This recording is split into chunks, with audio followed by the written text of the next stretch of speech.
انسان تو انسان، باقی مخلوقات بھی ہیں تو وہ بھی آپ کی امت میں شمار ہوں گی، آپ ان کے بھی نبی ہیں۔ فلاں وادی کے جن لے گئے تھے اور وہ ساری رات مجھ سے قرآن سنتے رہے، میں ان کو قرآن سناتا رہا۔ تو حضور صرف انسانوں کے نبی نہیں بلکہ جنات کے بھی نبی، دیگر مخلوقات کے بھی نبی ہیں۔ تو یہ ایک صرف دنیا کی مثال ہے، دنیا کی اگزامپل ہے کہ اگر کسی کو اختیار نہ دیا جائے تو اس کے عہدے کا اس کو کوئی فائدہ نہیں ہوتا، اگر اس کو اتھارٹی نہ دی جائے تو اس کو اس کا فائدہ ہی نہیں ہوتا۔ تو یہ کیسے ہو سکتا ہے کہ خالق کائنات مالک کائنات اپنے محبوب پیغمبر کو ساری کائنات کا نبی بنا کر کے بھیجیں اور ان کو اختیار ہی کوئی نہ دے؟ کر لیتے ہیں، اور بندہ اگر مانگے کہنے جا کر لے جو کرنا ہی نہیں دینا، میں لے سکنا ہے تو لے لا۔ ابو جہل نے بھی ایسے ہی کہا کہ لے سکنا ہے تو لے لا، جو کرنا ہی کر لا، نہیں دیندہ پیسے۔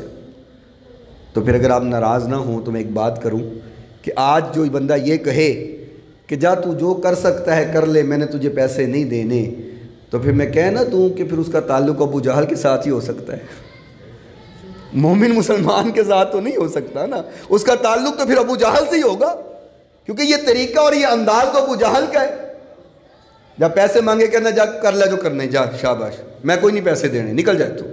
اس کے ساتھ اللہ بھلائی کا ارادہ کرے اس کو دین کی سمجھ عطا کر دیتا ہے، اور اس کے اپوزٹ اگر دیکھیں، الٹ دیکھیں، جس کو دین کی سمجھ اللہ نہیں دیتا، اس کا مطلب اللہ اس کے ساتھ بھلائی کا ارادہ نہیں رکھتا۔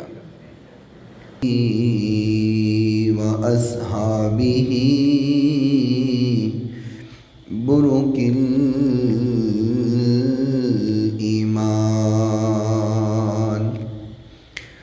وَنَشْهَدُ أَن لَّا إِلَٰهَ إِلَّا اللَّهُ وَحْدَهُ لَا شَرِيكَ لَهُ وَنَشْهَدُ أَنَّ سَيِّدَنَا وَسَنَدَنَا وَطَبِيبَنَا وَطَبِيبَ قُلُوبِنَا شَفِيعَنَا وَشِفَاءَ صُدُورِنَا رؤوفنا ورحیمنا وکریمنا وقرآننا ویاسیننا وفرقاننا وہادینا ومرشدنا محمد صلی اللہ تعالی علیہ وسلم عبدہ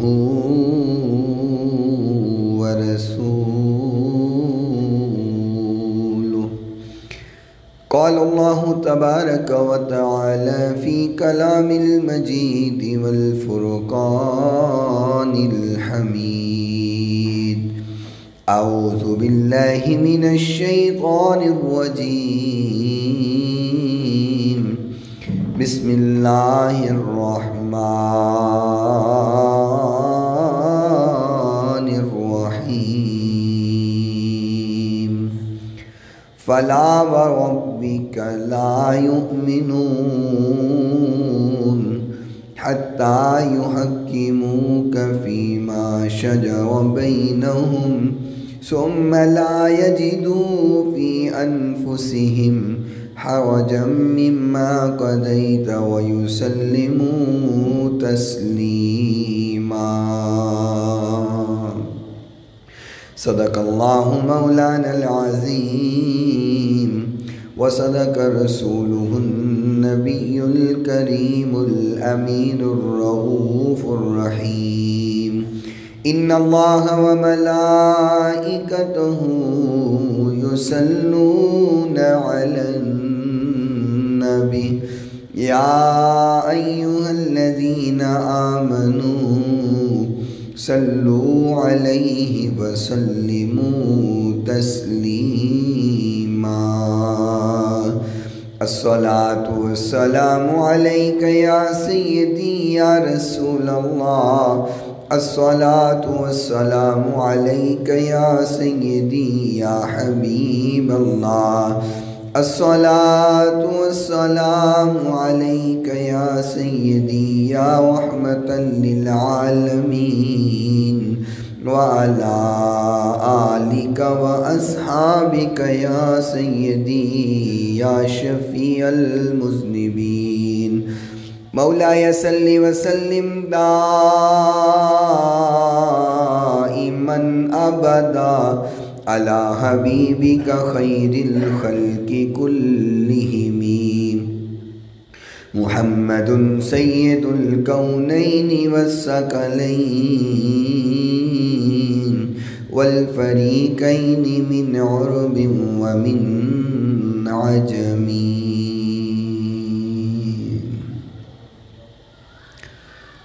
کوئی عبادت کے لائق نہیں سوائے اللہ تعالیٰ کے، جو اللہ تعالیٰ نے چاہا ہمیشہ وہی ہو کے رہا اور وہی ہو کے رہے گا. ریت کے ذرات سے زیادہ، پانی کے قطرات سے زیادہ، درختوں کے پتوں سے زیادہ. درود لامحدود آقائے نامدار پیکر حسن و جمال، صاحب شرف و کمال، پوری کائنات کے سردار حضرت سیدہ آمینہ کے لال، رحمت کائنات، فخر کائنات، محبت کائنات، الفت کائنات، چاہت کائنات، بہار کائنات، نکھار کائنات، سنگھار کائنات، زینت بزم کائنات، وجہ تخلیق کائنات، نور کائنات، تنویر کائنات، منیر کائنات، غم گسار جہاں، سیاح لا مقام، والی کون و مقام، رب کے محبوب، دانائے غیوب، منزہ عن العیوب، رب کے پیارے، دکھی دلوں کے سہارے، ہم سب کے دلوں کے سہارے، رحمت للعالمین، راحت للعاشقین، شفیع المذنبین، خاتم النبیین، ختم الرسل، مولائے کل، خاصۂ خاصان رسول، شمع کبیر، رب کے حبیب، چک کے حبیب، حضرت محمد الرسول اللہ صلی اللہ تعالی علیہ وآلہ وصحبہ وسلم کی ذات گرامی کے لیے، آپ کی پاکیزہ آل کے لیے، آپ کے اصحاب کے لیے، اور صبح قیامت تک آپ سے محبت کرنے والوں، عشق کرنے والوں، پیار کرنے والوں پہ اللہ تعالیٰ اپنی کروڑوں اربوں کھربوں رحمتوں اور برکتوں کا نزول فرمائے. اور آج کے اس مختصر وقت میں جس بات کو آپ حضرات کے سامنے بیان کیا جائے، بیان کرنے کے بعد اللہ رب رحمان سب سے پہلے مجھے اور سننے کے بعد آپ تمام سامعین کو عمل پیرا ہونے کی توفیق عطا فرمائے. خالق کائنات، مالک کائنات نے تمام انبیاء کے بعد حضور نبی کریم صلی اللہ علیہ وسلم کو مبعوث فرما کر یہ شان اور یہ عظمت عطا کی کہ میرے محبوب آپ ساری کائنات کے نبی ہیں. اس سے پہلے انبیاء آتے رہے، کوئی ایک علاقہ کے لیے، کوئی ایک ملک کے لیے، کوئی ایک قوم کے لیے، حتیٰ کہ بعض اوقات ایک گھر میں دو دو تین تین نبی بھی موجود رہے. لیکن حضور کی جب باری آئی تو فرمایا محبوب ہم نے آپ کو ساری کائنات کے لیے نبی بنایا. اب اس پوری کائنات میں جتنی مخلوقات ہیں آپ ان کے نبی ہیں. وہ انسان تو انسان، باقی مخلوقات بھی ہیں تو وہ بھی آپ کی امت میں شمار ہوں گی، آپ ان کے بھی نبی ہیں. حضور نبی کریم صلی اللہ علیہ وسلم ایک مرتبہ صحابہ کرام رضوان اللہ علیہ مجمعین کے ساتھ جا رہے تھے تو رستے میں صحابہ کرام کی نظر سے حضور اوجھل ہو گئے. تو صحابہ بڑے پریشان ہوئے کہ آقا کدھر تشریف لے گئے ہیں. اور وہ رات ساری ڈھونڈتے رہے اور اس شک اور اس ڈر میں رہے کہ کہیں دشمنوں نے حضور کو کوئی نقصان نہ پہنچا دیا ہو۔ جب صبح کا وقت قریب ہوا تو حضور نبی کریم صلی اللہ علیہ وسلم ایک طرف سے تشریف لے کر کے آ رہے تھے، تو صحابہ کرام دوڑے، فرمایا حضور ہم ساری رات آپ کو تلاش کرتے رہے اور ہم ڈر گئے تھے، تو آپ کدھر تشریف لے کے گئے؟ آپ نے فرمایا کہ مجھے فلاں وادی کے جن لے گئے تھے اور وہ ساری رات مجھ سے قرآن سنتے رہے، میں ان کو قرآن سناتا رہا۔ تو حضور صرف انسانوں کے نبی نہیں بلکہ جنات کے بھی نبی، دیگر مخلوقات کے بھی نبی ہیں۔ اور ایسا کبھی نہیں ہوتا کہ کسی کو کسی جگہ کا حاکم بنایا جائے یا کسی جگہ کی دعوت و تبلیغ کے لیے بھیجا جائے تو اس کو اختیار کوئی نہ دیا جائے۔ میں صرف ایک ایگزامپل دیتا ہوں بات سمجھنے کے لیے، تاکہ بات سمجھنا آسان ہو جائے، کہ اگر ملک پاکستان کا وزیر اعظم کسی علاقے کا کوئی ایم پی اے اور ایم این اے بنائے اور بنا کر کے اس کو کہے کہ تجھے اختیار کوئی نہیں، تو اپنی مرضی کر ہی کچھ نہیں سکتا، تیرے پاس اتھارٹی کوئی نہیں ہے، تو وہ بندہ کہے گا پھر مجھے کیا ضرورت ہے ایم پی ایم این اے بننے کی، مجھے وزیر بننے کی یا صوبے کا وزیر بننے کی یا علاقے کا وزیر بننے کی مجھے کیا ضرورت ہے؟ آپ اپنی وزارت سنبھال کے رکھیں، میں نے اس کو کیا کرنا ہے جب اختیار ہی نہیں ہے۔ تو یہ ایک صرف دنیا کی مثال ہے، دنیا کی اگزامپل ہے کہ اگر کسی کو اختیار نہ دیا جائے تو اس کے عہدے کا اس کو کوئی فائدہ نہیں ہوتا، اگر اس کو اتھارٹی نہ دی جائے تو اس کو اس کا فائدہ ہی نہیں ہوتا۔ تو یہ کیسے ہو سکتا ہے کہ خالق کائنات مالک کائنات اپنے محبوب پیغمبر کو ساری کائنات کا نبی بنا کر کے بھیجیں اور ان کو اختیار ہی کوئی نہ دے؟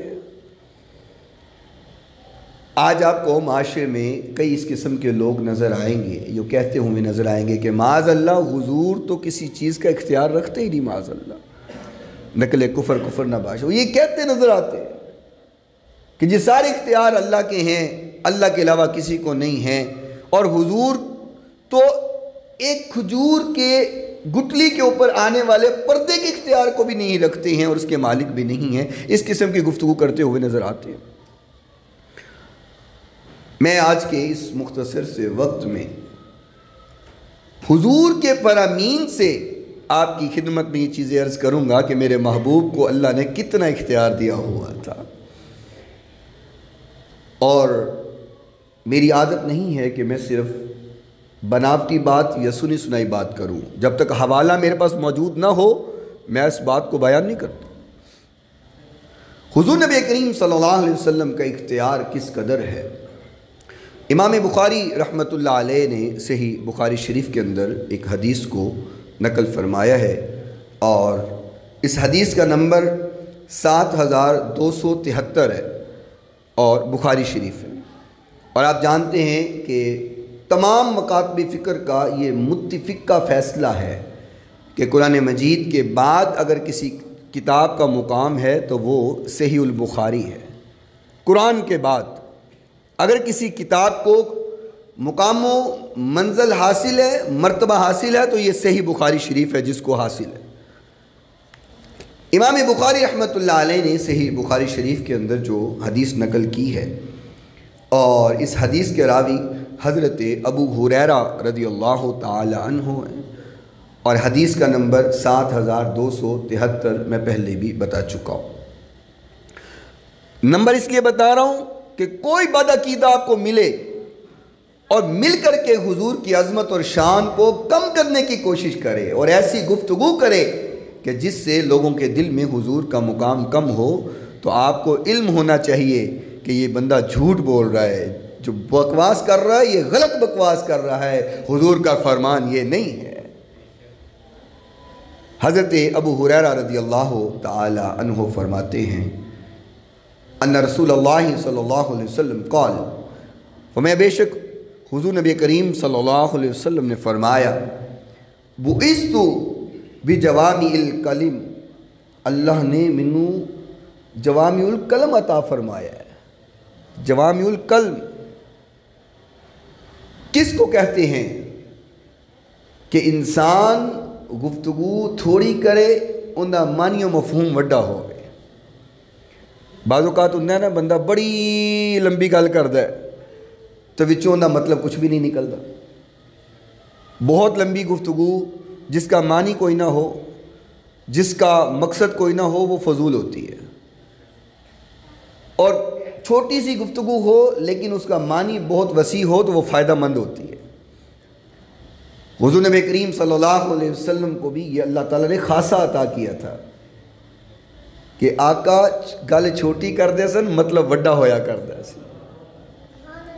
مثال کے طور پہ حضرت ابو ذر غفاری رضی اللہ تعالیٰ عنہ فرماندے نے کہ ایک دن حضور نے سکا پتیاں والا درخت سے انہوں چاڑیا، آقا نے جھاڑ کے جدو ویکھیا پتے ڈگ پے نے تو فرمایا صحابہ دیکھیا جے دے پتے ڈگ پے؟ فرمایا حضور دیکھیا ہے۔ فرمایا جویں درخت نو جھاڑن نال ان دے پتے ڈگ پے نا، بندہ نماز پڑھے ایویں گناہ چڑھ جاندے نے۔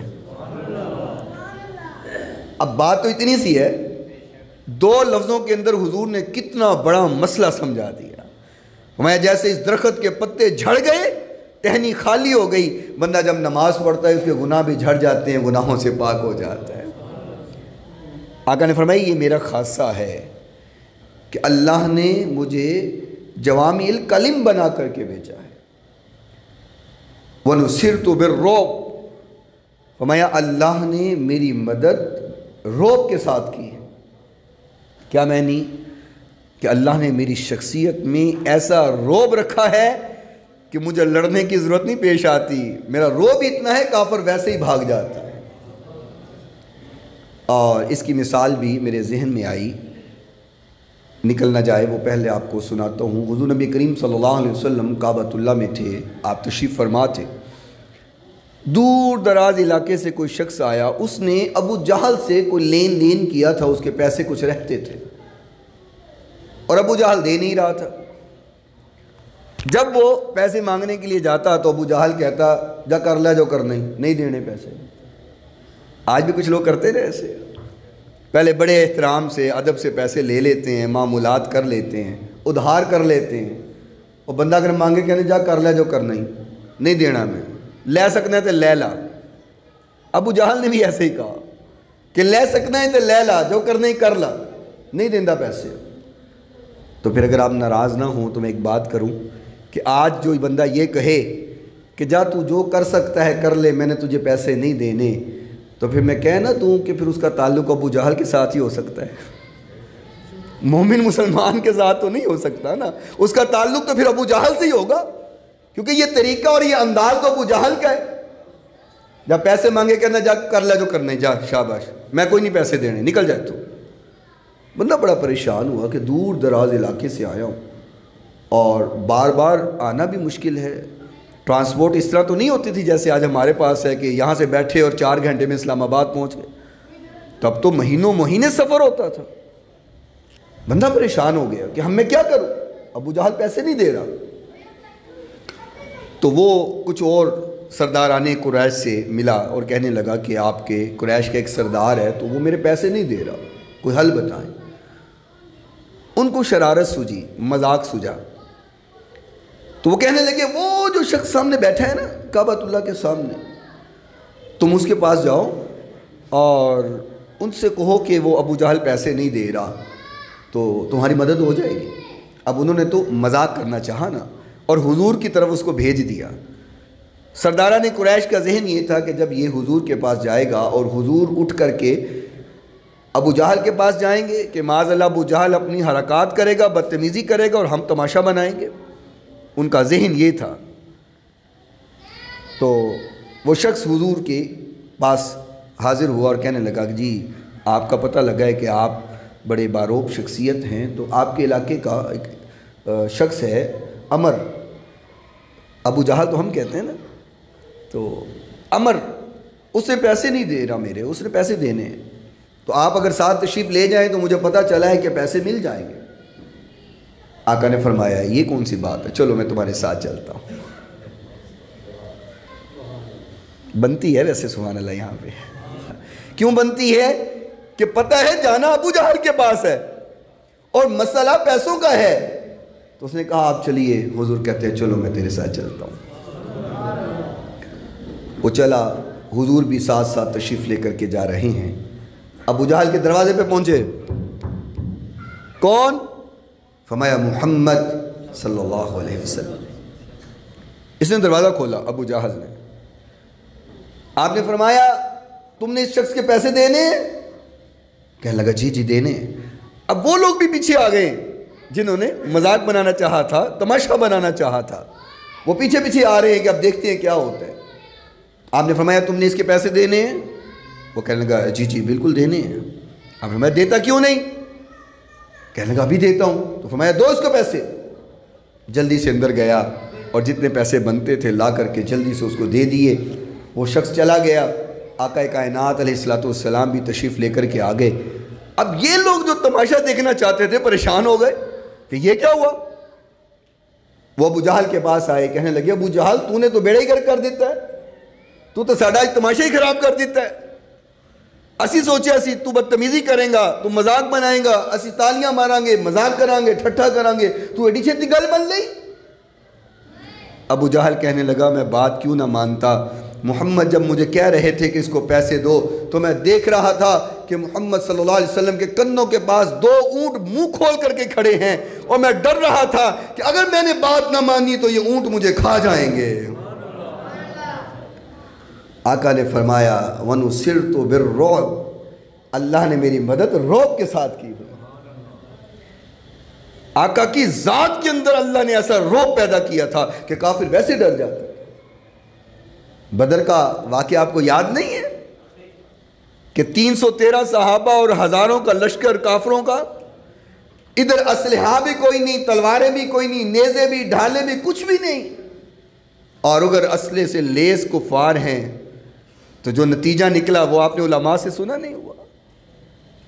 فرمایا وَنُصِرْتُ بِالرُّعْبِ, اللہ نے مجھے رعب ایسا عطا کیا ہے کہ اس کے ساتھ میری ہر موقع پہ مدد ہو جاتی ہے. اور تیسری بات فرمائی وَبَيْنَ أَنَا نَائِمٌ رَأَيْتُنِي أُوتِيتُ بِمَفَاتِحِ خَزَائِنِ الْأَرْضِ فَوُضِعَتْ فِي يَدِي. آقا فرماتے ہیں کہ میں نے خواب میں دیکھا ہے اللہ نے مجھے خزانوں کی چابیاں عطا فرما دی ہیں. مجھے خزانوں کی چابیاں اللہ نے عطا کی ہیں, خزانوں کی چابیاں. بخاری شریف ہے اور حدیث کا نمبر 7273 ہے, اور آقا فرما رہے ہیں کہ میں نے خواب میں دیکھا ہے, اللہ نے مجھے دکھایا ہے کہ اللہ نے مجھے خزانوں کی چابیاں دی ہیں. بِمَفَاتِحِ خَزَائِنِ الْأَرْضِ, اور خزانے کس چیز کے؟ فرمایا ساری زمین کے خزانے. اس زمین میں جتنے خزانے ہیں اللہ نے مجھے اس کی چابیاں دی ہیں. یہ حدیث آپ نے بخاری شریف کی سن لی. اب جو حضور کے اختیارات کے منکر ہیں, دلیل تو وہ بھی کوئی نہ کوئی پیش کرتے ہیں نا, دلیل کے بغیر تو انکار وہ نہیں کرتے. دلیل کے طور پہ وہ قرآن مجید کی ایک آیہ مبارکہ پیش کرتے ہیں, اور آیہ مبارکہ پیش کرتے ہوئے وہ اس چیز کو ثابت کرنے کی کوشش کرتے ہیں کہ معاذ اللہ حضور کے پاس کوئی اختیار نہیں. یہ سورہ اعراف ہے, اور سورہ اعراف کی آیت نمبر 188 ہے. قُلْ لَا أَمْلِكُ لِنَفْسِي نَفْعًا وَلَا ضَرًّا إِلَّا مَا شَاءَ اللَّهُ. یہ آیت پیش کرتے ہیں کہ اللہ کہہ رہا ہے میرے محبوب آپ کہہ دیجئے لا املک لنفسی, مجھے اپنی جان کا کوئی اختیار نہیں ہے, نفع ولا ضرّا, میں کوئی نفع کا اختیار بھی نہیں رکھتا, میں نقصان کا اختیار بھی نہیں رکھتا, الا ما شاء اللہ, مگر جتنا اللہ چاہے. اب آدھی آیت کا ترجمہ کریں گے اور کہیں گے دیکھیں جی قرآن کہہ رہا ہے کہ محبوب آپ کہہ دیجئے مجھے کسی چیز کا اختیار نہیں ہے, میں نفع اور نقصان کا اختیار نہیں رکھتا, میں تو اپنی جان کا اختیار نہیں رکھتا. تو لوگ جو سیدھے سادے لوگ ہیں وہ کہتے ہیں ہاں بات تو ٹھیک ہے, کیونکہ قرآن مجید کی آیت سنائی ہے تو بات تو غلط نہیں ہے, لیکن آدھی بات کر کے اپنا موقف سمجھاتے ہیں. پوری آیت پڑھیں نا, یہاں تک تو کہہ دیا اور حضور کی بات کو سمجھا دیا کہ اختیار کوئی نہیں ہے۔ آگے آقا فرما رہے ہیں، یہ قرآن مجید کی آیہ مبارکہ، الا ما شاء اللہ، مگر جتنا اللہ چاہے۔ اب بات سمجھیں، مگر جتنا، جب مگر کا لفظ آ جاتا ہے نا تو پھر جملہ وہاں پہ مکمل نہیں ہوتا۔ مثال کے طور پہ آپ مجھے کہیں کہ علامہ صاحب آپ کے پاس پیسے ہیں، تو میں کہوں نہیں اس ٹائم تو نہیں ہے مگر، تو آپ کیا سمجھیں گے کہ ابھی نہیں ہے تھوڑی دیر میں آ سکتے ہیں، یا جیب میں نہیں ہے کمرے میں ہو سکتا پڑے ہوں، یا جیب میں نہیں ہے میرے بیگ میں پڑے ہوں۔ جب مگر کہا جائے گا تو مطلب یہی نکلے گا نا۔ اگر میں سیدھا کہوں میرے پاس پیسے نہیں ہیں تو آپ سمجھ جائیں گے کہ نہیں ہے، بالکل ہی نہیں ہے۔ لیکن جب میں کہوں کہ میرے پاس پیسے نہیں ہیں مگر، تو اگلی بات آپ سمجھ جائیں گے کہ پاس نہیں ہیں مگر کہیں نہ کہیں پڑے ہوئے ہیں۔ یہی بات ہے، یہاں پہ جملہ مگر کہنے سے مکمل نہیں ہوتا۔ قرآن مجید کی آیہ مبارکہ بھی ایسے ہی ہے۔ آقا فرما رہی ہیں میں تمہیں نہیں کہہ رہا کہ مجھے اپنی جان کا اختیار ہے، یا نفع اور نقصان کا میں مالک ہوں یا اختیار رکھتا ہوں، مگر ماشاء اللہ جتنا اللہ عطا فرما دے۔ تو اس میں اس بات کی نفی تو نہیں ہوتی نا کہ حضور کے پاس کچھ بھی نہیں ہے۔ اب یہ آیت سنا کے کوئی بد عقیدہ یہ سمجھانے کی کوشش کرے کہ معاذ اللہ حضور کے پاس تو کچھ بھی نہیں، کوئی اختیار نہیں، تو پھر بندہ اس کو کہے اپنی عقل کا علاج کروا۔ آگے الا ماشاء اللہ تجھے نظر نہیں آ رہا؟ اور اگلی بات فرمایا وَلَوْ كُنْتُ عَالَمُ الْغَيْبَ لَاسْتَكْثَرْتُ مِنَ الْخَيْرِ وَمَا مَسَّنِيَ السُّوءُ إِنْ أَنَا إِلَّا نَذِيرٌ وَبَشِيرٌ لِقَوْمٍ يُؤْمِنُونَ۔ اگلی بات جو یہ لوگ بات کر کے آیہ مبارکہ سنا کر کے حضور کے اختیارات کو نفی میں لے کر کے جاتے ہیں کہ آقا فرما رہے ہیں کہ مجھے غیب کا علم نہیں ہے، اور البتہ مجھے پہنچ جاتی ہیں باتیں من خیر، جو بہترین باتیں ہوتی ہیں۔ یہاں بھی آدھی آیت سنائیں گے اور یہ لفظ سنا کر کے کہیں گے کہ آقا فرما رہے ہیں کہ وَلَوْ كُنْتُ عَالَمُ الْغَيْبِ، میرے پاس غیب نہیں ہے۔ تو دیکھو تم کہتے حضور عالم الغیب ہیں، تو قرآن کہہ رہا ہے آقا کے پاس تو غیب ہی نہیں ہے، آقا خود کہہ رہے ہیں میرے پاس غیب نہیں ہے۔ لیکن اگلی بات چھوڑ دیتے، قرآن کی آدھی آیت سنا کر کے اپنا مطلب پورا کرتے ہیں اور معنی و مفہوم کو چھپاتے ہیں۔ ایسے ہی لوگوں کے لیے تو خالق نے فرمایا ہے کہ یہ لوگ قرآن کو بیچتے ہیں اپنے مقصد کے لیے۔ فرمایا لَاسْتَكْثَرْتُ مِنَ الْخَيْرِ، غیب نہیں ہے لیکن میرے پاس باتیں پہنچتی ہیں۔ کون پہنچاتا ہے؟ اللہ پہنچاتا ہے۔ اور ایک بات سمجھ لیجئے، ہمارے مسلک کے اوپر یا ہمارے عقیدے کے اوپر بعض لوگ تنقید کرتے ہوئے ایک جملہ بولتے ہیں کہ معاذ اللہ ہم یہ کہتے ہیں کہ حضور کو ایسے علم غیب ہے جیسے اللہ کا ہے۔ کیوں جی ہمارا عقیدہ یہ والا ہے؟ ہمارا یہ عقیدہ تو نہیں ہے۔ ہم نے تو کبھی نہیں کہا کہ آقا ویسے عالم الغیب ہیں جیسے اللہ عالم الغیب ہے، ہم نے تو کبھی نہیں کہا۔ بلکہ اعلیٰ حضرت نے فتاوی رضویہ شریف میں یہ لکھا ہے، فرمایا کہ حضور کے علم کو اللہ کے علم کے ساتھ کوئی تقابل حاصل نہیں ہے، کوئی مقابلہ نہیں ہے۔ اور مثال دیتے ہوئے آپ نے فرمایا کہ اگر سمندر کے کنارے پر کچھ گیلی مٹی موجود ہو، اس گیلی مٹی کو تو سمندر کے پانی کے ساتھ نسبت حاصل ہے، حضور کے علم کو اللہ کے علم کے ساتھ اتنی نسبت بھی حاصل نہیں۔ لیکن کائنات میں اگر سب سے زیادہ علم ہے تو وہ حضور کی ذات کے پاس علم ہے۔ بنتی ہے سبحان اللہ ویسے یہاں پہ کائنات میں آقا سے بڑھ کر علم کسی کا نہیں، سب سے زیادہ علم حضور کی ذات کے پاس ہے۔ لیکن اللہ کے علم کے ساتھ تقابل نہیں ہے، اللہ کے علم کے ساتھ مقابلہ نہیں ہے، ہم نے کبھی نہیں کہا۔ ہاں اگر ہم یہ کہیں کہ حضور کا علم اللہ کے علم جیسا ہے تو پھر تو واقعی شرک ہے، اور شرک کی معافی نہیں ہے۔ خالق کائنات نے قرآن مجید فرقان حمید میں فرمایا لا یغفر ان یشرک بہ ویغفر ما دون ذلک لمن یشاء ومن یشرک باللہ، فرمایا میں چاہوں تو اپنے بندے کے سارے گناہ معاف کر دوں۔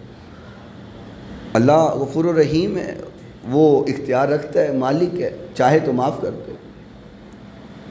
فرمایا میں چاہوں تو سارے گناہ معاف کر دوں، لیکن شرک کبھی میں معاف نہیں کروں گا۔ جو میرے ساتھ کسی کو شریک ٹھہرائے میں معاف نہیں کروں گا۔ اور ہمارا عقیدہ قطعاً یہ نہیں ہے، ہم حضور کی ذات کو کسی صورت بھی اللہ کے برابر نہیں کرتے ہیں، یہ الزام لگاتے ہیں ہمارے اوپر۔ اور آقا کا علم بھی وہ علم نہیں ہے کہ اس کو اللہ کے برابر کہا جائے، ہم نے کبھی بھی آقا کے علم کو اللہ کے برابر نہیں کہا ہے، لیکن الا ماشاء اللہ، جتنا اللہ اپنے محبوب کو عطا فرماتا ہے۔ حضور نبی کریم صلی اللہ علیہ وسلم نے فرمایا کہ اللہ نے مجھے خواب میں دکھایا ہے کہ مجھے پورے زمین کے خزانوں کی چابیاں اللہ تعالیٰ نے عطا فرمائی ہیں۔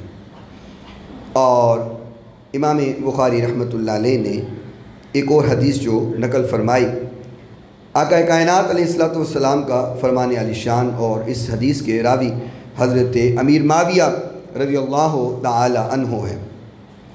اور امام مسلم رحمۃ اللہ علیہ نے صحیح مسلم میں بھی اس حدیث کو نقل کیا ہے۔ میں پہلے اس کو مسلم شریف سے آپ کے سامنے پڑھتا ہوں۔ حضرت عبد الرحمن بن عوف رضی اللہ تعالی عنہ فرماتے ہیں، مسلم شریف کی یہ حدیث نمبر 2392 یہ حدیث نمبر ہے، اور صحیح مسلم شریف ہے۔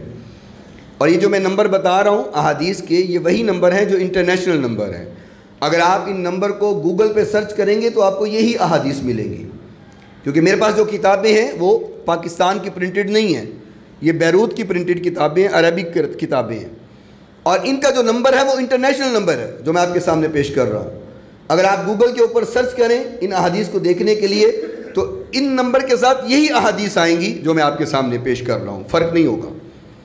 لیکن اتھینٹک ویب سائٹ سے اگر آپ اس کو دیکھیں گے، حدیث کا نمبر 2392 ہے۔ حضرت عبد الرحمن بن عوف رضی اللہ تعالی عنہ فرماتے ہیں، سمعت معاویہ بن ابی سفیان رضی اللہ تعالی عنہ فرماتے ہیں، میں نے سنا حضرت امیر معاویہ بن ابی سفیان رضی اللہ تعالی عنہ کو کہ وہ خطبہ ارشاد فرما رہے ہیں، اور خطاب کرتے ہوئے انہوں نے کہا، یقول فرماتے ہیں کہ انی سمعت رسول اللہ صلی اللہ علیہ وسلم، کہ میں نے حضور سے خود سنا ہے۔ صحابہ اکرام کی عظمت اور مقام کا کیا کہنا کہ وہ حضور کے سامنے بیٹھ کر کے حضور کی باتیں سماعت کیا کرتے تھے۔ فرمایا میں نے حضور سے سنا ہے۔ حضور نبی کریم صلی اللہ علیہ وسلم نے فرمایا، فرمانے علی شان، یقول من یرد اللہ بہ خیرا یفقہہ فی الدین، فرمایا اللہ جس کے ساتھ بھلائی کا ارادہ کرتا ہے اس کو دین کی سمجھ عطا فرما دیتا ہے۔ اب اس کو سمجھیے گا بات کو، کہ جس کے ساتھ اللہ بھلائی کا ارادہ کرے اس کو دین کی سمجھ عطا کر دیتا ہے، اور اس کے اپوزٹ اگر دیکھیں، الٹ دیکھیں، جس کو دین کی سمجھ اللہ نہیں دیتا، اس کا مطلب اللہ اس کے ساتھ بھلائی کا ارادہ نہیں رکھتا۔ اب ہم نے اپنے معاشرے میں اکثر یہ دیکھا ہوگا، کسی کے سامنے تو حضور کا فرمان بیان کیا جائے تو وہ فوراً کہتا ہے سبحان اللہ، حضور کا فرمان عالی شان، اور کسی کے سامنے حضور کی بات کی جائے تو وہ مطلب الٹا نکالنے لگ جاتا ہے۔ مسئلہ بیان کیا جائے وہی حجت بیان کرنا شروع کر دیتا ہے، وہ اپنی عقل جو ہے وہ استعمال کرنا شروع کر دیتا ہے، اگر یوں نہیں ہے تو یوں ہے۔ اور بعض اوقات ہمارے ایسے الٹے سوال ہوتے ہیں کہ جس کا دین کے ساتھ تعلق ہی کوئی نہیں ہوتا۔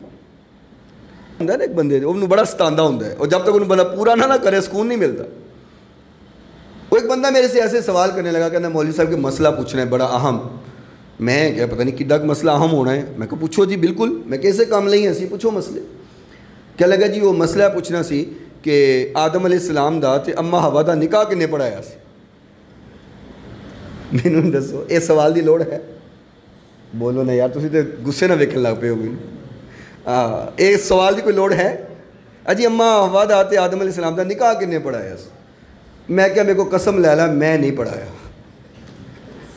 کنے پڑھایا ہے مینوں نہیں پتہ۔ ایسے فضول سوال کہ جس کا کوئی مقصد ہی نہیں ہے، ہم چاہ رہے ہوتے ہیں کہ نہیں ہم مسائل پوچھنا شروع کر دیں، فضول کے سوال جن کا مقصد کوئی۔ ہاں یہ کوئی نہیں آگے پوچھے گا جب میں فجر دی نماز نہیں پڑھی تو عذاب کنا ہوئے گا، یہ کوئی نہیں پوچھے گا، یہ کوئی نہیں پوچھے گا کہ جے میں جھوٹ بولیا تو سزا کتنی ملے گی. یہ کوئی نہیں پوچھے گا جے میں چگلی کیتی ہے تو عذاب کی ہوئے گا. یہ سوال کوئی نہیں کرے گا. اور ایسے عجیب و غریب سوال کرنگے کہ بندہ پریشان ہو جاتا ہے کہ انہوں بندہ کی جواب دے یا جی کی لوڑ ہے. ایک بندہ میں سوال کرتا ہے کہنا جی وہ ایک مسئلہ پوچھنا ہے. میں کہا پوچھو. کہنا جی مینوں پتہ چلے ہے کہ حضرت ابراہیم علیہ السلام جدو اگ چ نمرود نے سٹیا سی تے اوتھے اللہ نے ابراہیم علیہ السلام دی شادی کروائی سی تے جندے نال شادی کروائی سی اس عورت دا نام کی ہے؟ توبہ یا اللہ خدا دا نام. پہلے تے گل ہی غلط ہے. او اگوں نام پوچھن ڈیا مینوں ہوندا. میں کہ پہلی تو گل ہے کہ میں تے اج تک کتے نہیں پڑھیا کہ آپ دی شادی اگ وچ ہوئی. ایسے فضول سوال جن کا کوئی مقصد نہیں ان کو نہیں پوچھنا چاہیے. ایسے سوال انسان کو گمراہی کی طرف لے کر کے جاتے ہیں جن کا مقصد کوئی نہ ہو. تو جس کو اللہ بھلائی کا ارادہ جس کے ساتھ چاہتا ہو اللہ اس کو دین کی سمجھ عطا فرما دیتا ہے. اس کو پھر دین سمجھانے کے لیے صبح سے لے کے شام تک طوطے کی طرح پڑھانا نہیں پڑتا. اس کو حضور کی بات بتاؤ وہ مان جاتے ہیں. آقا کی بات بتاؤ وہ تسلیم کر لیتے ہیں. اور جس نے نہیں ماننا آپ اس کے سامنے پورا قرآن سنا دیں, ذخیرہ احادیث اس کے سامنے کھول کے رکھ دیں, اس نے نہیں ماننا وہ نہیں مانے گا. کیونکہ یہ فرمانے علی شان امام الانبیاء کا ہے. فرمایا کہ جس کے ساتھ اللہ بھلائی کا ارادہ کرتا ہے اس کو دین کی سمجھ دیتا ہے, اور جس کو دین کی سمجھ نہ ہو تو سمجھ آیا کریں اللہ نے بھلائی کا ارادہ ہی نہیں کیا ہوا. اگر وہ بحث پڑھے آپ سے بلا وجہ کی بحث شروع کر دے, ایک بات پہلے اپنے ذہن نشین کر لیں. اگر مسئلے کا پتہ نہ ہو تو اس میں بحث نہ کیا کریں. اگر علم نہ ہو تو بحث نہ کیا کریں. آپ کہہ دیں بھئی مجھے علم نہیں ہے. کوئی اس میں شرم والی بات نہیں ہے کہ میرے سے کوئی مسئلہ پوچھے اور میرے ذہن میں نہ ہو تو میں کہہ دیتا ہوں کہ میرے علم نہیں ہے, میں دیکھ کے بتاؤں گا, مجھے پتہ نہیں. اس میں شرمندگی والی کون سی بات ہے؟ غلط مسئلہ بتا کے میں اپنے آپ کو جہنم میں دھکیلنے سے بہتر ہے کہ میں انکار کر دوں کہ میرے علم میں نہیں ہے. مسائل بگڑے اس وجہ سے ہیں کہ مولوی صاحب سے مسئلہ پوچھا, مولوی صاحب نے سوچا کہ مینوں پتہ تے کوئی نہیں, جی مینوں آکھیا نے مینوں پتہ نہیں تے کہے گا وڈا مولوی بنیا پھردا ہے, اینوں پتہ ہی نہیں گل دا, اور غلط بتا دیا. اب جس کو غلط بتا دیا اس نے عمل شروع کر دیا, اس نے آگے بتانا شروع کر دیا, وہ ایسا پھیلتا پھیلتا پھیلا کہ وہ غلط پھیل گیا. تو غلط مسئلہ بتانے سے بہتر ہے کہ میں انکار کر دوں کہ میرے علم میں نہیں ہے. یہ تو ایسے ہے کہ وہ کوئی مرید تھے, وہ اپنے پیر صاحب کے پاس گئے اور انہوں نے کہا کہ پیر صاحب ایک مسئلہ پوچھنا ہے بتائیے گا. انہوں نے کہا جی پوچھیں. انہوں نے کہا جی کہ وہ اصحاب کہف کا جو کتا تھا اس کا رنگ کالا تھا کہ سفید تھا. اب وہ پیر صاحب نے سوچا کہ جی مینوں نہ دسیا تے نے کہنا وڈا پیر بنیا پھردا ہے, تینوں تو گل دا ہی پتہ کوئی نہیں. انہوں نے کہا اصحاب کہف کا جو کتا تھا نا وہ کالا تھا. دوسرے مرید اپنے پیر کے پاس گئے, انہوں نے کہا پیر صاحب اصحاب کہف دا کتا کالا سی کہ چٹا سی؟ انہوں نے کہا جی چٹا سی. ہن ایک پیر نے کہا سفید ہے, ایک نے کہا کالا ہے. اب جو وہ مرید آپس میں ملے تو لڑائی ہو گئی. انہوں نے کہا ہمارے پیر صاحب کہتے ہیں سفید ہے, وہ کہتے ہیں ہمارے پیر صاحب کہتے ہیں کالا ہے. وہ لڑائی شروع ہو گئی. اب دونوں اپنے اپنے پیروں کے پاس گئے کہ جی اب کیا کریں, لڑائی ہو گئی ہے, تسی کہندے چٹا ہے وہ کہندا کالا ہے, ہن اسی کی منیے. وہ دونوں پیر جو تھے وہ اپنے پیر کے پاس گئے کہ جی ہن کی کریے, مسئلہ خراب ہو گیا, انہیں کیا چٹا ہے میں کیا کالا ہے, تو ہن کریے کی. عوام لڑ پئی. وہ پیر صاحب کہنے لگے تسی کالے چٹے دی لڑائی پائی رکھو تہاڈیاں روٹیاں نہیں مکدیاں. تو یہ مسئلہ روٹی کا درمیان میں ہے کہ تہاڈی روٹی نہیں مکدی, کالے چٹے دی لڑائی پائی رکھو. تو جب علم نہ ہو تو غلط مسئلہ بیان کرنے سے بہتر ہے کہ بندہ خاموش رہے. امام احمد بن حنبل علیہ رحمہ اللہ تعالیٰ کے پاس ایک شخص آیا اور اس کو پتہ چلا کہ آپ امام صاحب ہیں, تو اس نے سوال کیا. آپ نے فرمایا لا علم لنا, مجھے نہیں پتہ. اس نے دوسرا سوال کیا تو آپ نے فرمایا لا علم لنا. اس نے تیسرا سوال کیا, آپ نے فرمایا لا علم لنا, کہ میرے علم میں نہیں ہے. تو یہ شخص بولا کہ آپ, میں نے سنا امام ہیں, تو آپ لا علم لنا کے امام ہیں, آپ کو کوئی بات پتہ ہی نہیں ہے. تو آپ نے فرمایا بھائی اتفاق ہے کہ تیرے تینوں سوالوں کا جواب میرے ذہن میں نہیں ہے, میں تجھے غلط جواب دے کر کے اپنا ٹھکانہ جہنم میں نہیں بنا سکتا. کیونکہ حضور نبی کریم صلی اللہ علیہ وسلم نے فرمایا, امام بخاری رحمۃ اللہ علیہ نے صحیح بخاری میں حدیث کو نقل کیا, فرمایا جس شخص نے مجھ پر جھوٹ باندھا, جس شخص نے مجھ پر جھوٹ باندھا وہ اپنا ٹھکانہ جہنم سمجھ لے. کیا مطلب کہ ایک بات حضور نے نہیں کہی، میں ہمیں کہہ کے کہاں کہ جی حضور نے گل کہی ہے، اے حدیث ہے۔ آج کل ہمارے سوشل میڈیا کے اوپر یہ بڑا طوفان ہے، کوئی بات ہو اوپر لکھ دیا جاتا ہے حدیث نبوی، اور نیچے لکھا ہوتا ہے اس کو شیئر کریں، لوگ اس کو دھڑا دھڑ شیئر کرنا شروع کر دیتے ہیں۔ اور میں اکثر یہ بات کیا کرتا ہوں، آج بھی یہ بات دہراتا ہوں کہ کوئی اس میں قباحت نہیں، مجھے کوئی حرج نہیں ہے، آپ میرا نمبر اپنے پاس رکھیں، جب سوشل میڈیا کے اوپر کوئی حدیث اس طرح وائرل ہو آپ پوچھ لیں، میں کتابوں سے دیکھوں گا، اگر تو اس کی سند ٹھیک ہوگی تو میں آپ کو کہوں گا یہ ٹھیک ہے، آپ اس کو وائرل کر دیں، اور اگر اس کی سند ٹھیک نہ ہو تو اس کو کسی صورت آگے نہ پھیلائیں، یہ نہ ہو کہ آپ ثواب سمجھ کے آگے پھیلا رہے ہوں وہ الٹا گناہ بن جائے۔ آپ تو نیکی سمجھ کے پھیلائیں گے نا، آگے شیئر کریں گے لوگوں کو، لیکن اگر وہ جھوٹ ہوا تو وہ نیکی نہیں بلکہ گناہ نامہ اعمال میں لکھا جائے گا۔ تو تحقیق ضروری ہے، علماء سے تحقیق کروائیں، میرا نمبر لے لیں، دیگر علماء کا نمبر اپنے پاس رکھیں، ان کو شیئر کر کے پوچھیں کہ اس کی سند ٹھیک ہے کیا، یہ حدیث ٹھیک ہے، یہ مسئلہ ٹھیک ہے، اگر وہ ٹھیک ہو تو پھر اس کو آگے شیئر کریں، ادروائز اس کو شیئر نہ کریں۔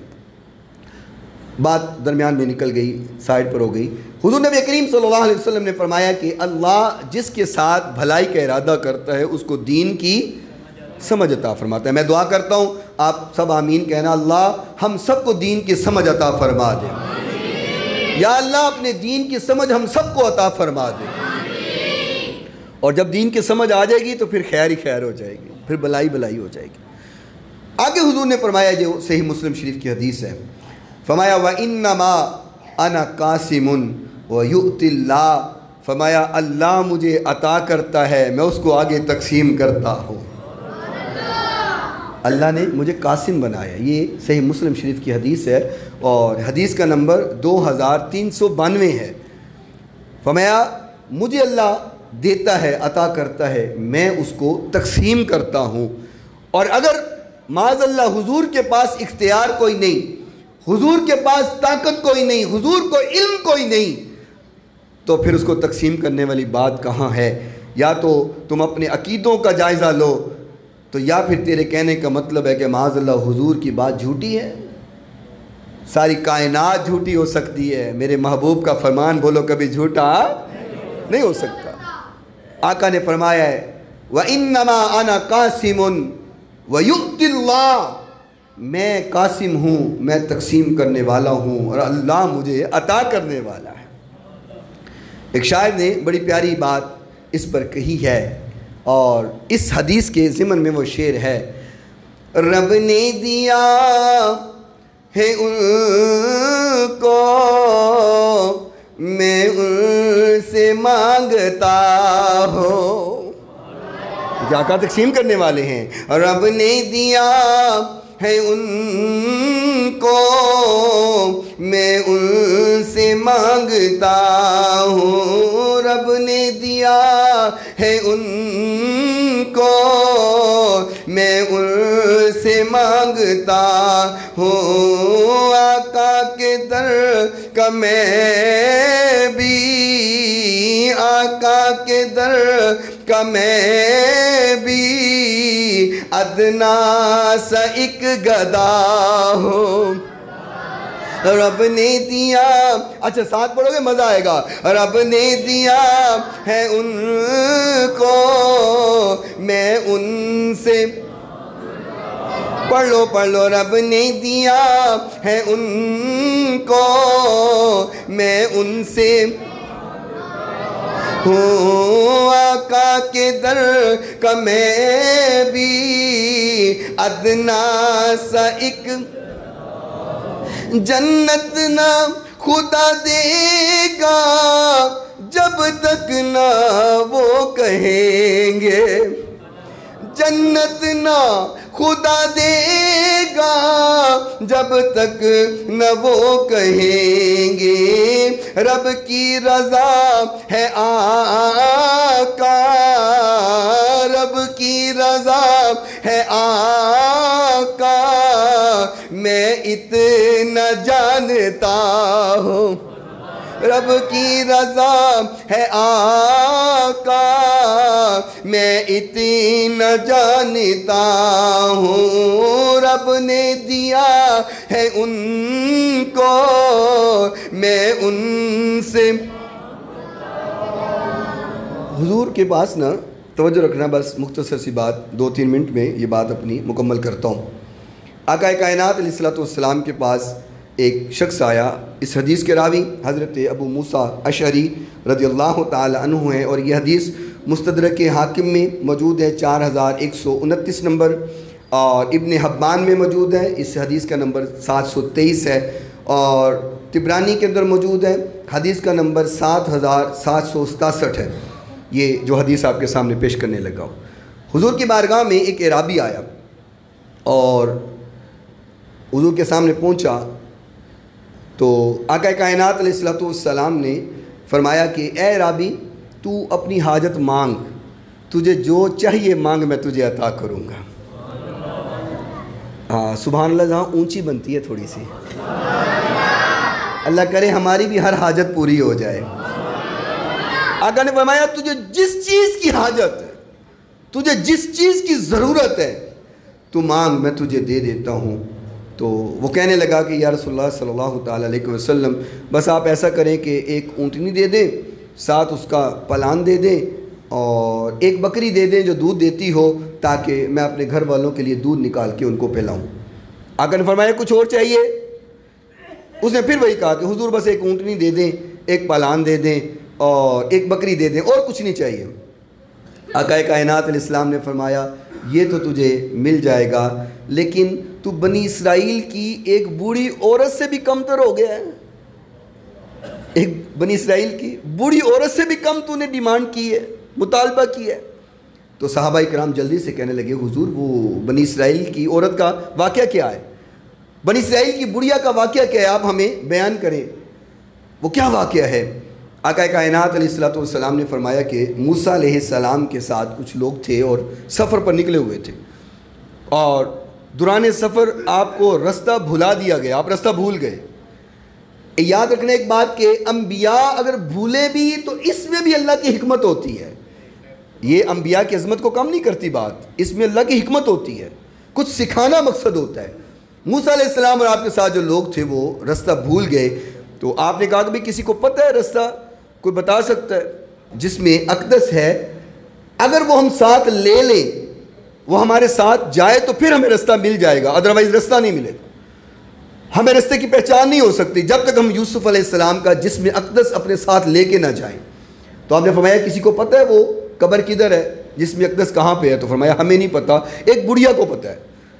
تو وہ ڈھونڈتے ہوئے اس بڑھیا کے پاس حضرت موسیٰ علیہ السلام اور آپ کے جو اصحاب تھے وہ وہاں پہنچے اور کہا کہ بڑھیا ہمیں یوسف علیہ السلام کی قبر کے بارے میں بتا، تاکہ ہم ان کا جسم اقدس ساتھ لیں اور ہمیں رستہ مل جائے.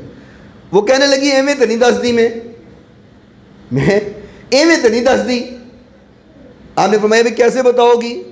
وہ کہنے لگی پہلے اپنے نال جنت لے کے جاؤ، پہلے اپنے نال جنت لے کے جاؤ، ایویں نہیں میں دسنا تہانوں. حضرت موسیٰ علیہ السلام نے فرمایا تجھے جو چاہیے وہ مانگ، یہ تو ذرا مشکل کام ہے، کوئی اور چیز مانگ. اس نے کہا نہ، اگر تسی جنت نہیں دیں دے میں تہانوں یوسف علیہ السلام کی قبر دا پتہ نہیں دیں دی. آپ نے فرمایا اچھا چلو ٹھیک ہے، تجھے جنت میں دیتا ہوں، تو جنت میں میرے ساتھ جائے گی. پھر وہ بڑھیا جو ہے وہ لے کر آئی اور ایک کنارے کے دریا کے کنارے پر اس نے کہا یہاں پانی ڈالیں. پانی ڈالا گیا اور وہاں پہ حضرت یوسف علیہ السلام کی قبر ملی اور اس کو کھودا اور جسم اقدس وہاں پہ موجود تھا. تو آقا نے فرمایا کہ تو اس بڑھیا سے بھی کم ہے، کہ بڑھیا نے تو موسیٰ علیہ السلام کا جنت میں ساتھ مانگا اور تو اونٹ مانگ رہا ہے، بکری مانگ رہا ہے. لیکن جو بات سمجھانا چاہتا ہوں میرے نبی کے اختیار میں ہے، جو اونٹ مانگے آقا اس کو اونٹ دے دیں، جو بکری مانگے آقا اس کو بکری عطا کر دیں، جو جنت کا مطالبہ کرے وہ اپنے ساتھ جنت عطا فرما دیں. انشاءاللہ اگلے جمعے یہیں سے گفتگو شروع کریں گے. وآخر دعوانا